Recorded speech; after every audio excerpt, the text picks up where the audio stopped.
মুশফিক আর ফারহানের কলিজা কাঁপানো কিছু কষ্টের কথা আমি আপনাদের মাঝে আজকে তুলে ধরতে চলেছি, তো ভিডিওটা সম্পূর্ণ দেখে যাবেন। কাকা আমারে বারবার বলতো যে আপনার নাকি বিয়েতে মত আছে, আপনি ব্যস্ত, আপনি ইউনিভার্সিটিতে, এই জন্য কথা বলতে পারবেন না। আমি অনেক স্বপ্ন নিয়ে এখানে আইছিলাম জানেন।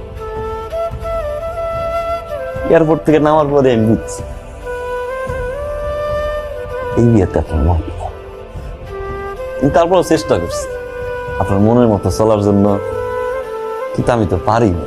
কেমনে পারি বলেন? আমি তো আর আপনাদের মতো এরকম পরিবেশে বড় হই নাই।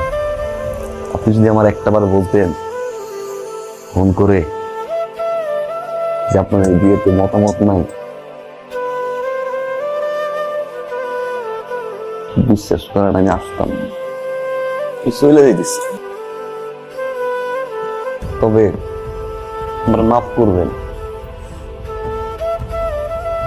আমি আপনার ডিভোর্স করতে পারবো না। চলে যাওয়ার পরে আমি কাকারে কমু যে আসলে আমার ভালো লাগে না, ডিভোর্সটা আপনি দিয়ে, আমি পারবো না। কিছু মনে না করলে একটা কথা বলি, আপনারা যেটা জীবন মনে করতেছেন এটা আসলে জীবন না, এটা একটা খানিক সময়ের মজা। চেষ্টা করে নিজের যত্ন নেওয়ার জন্য।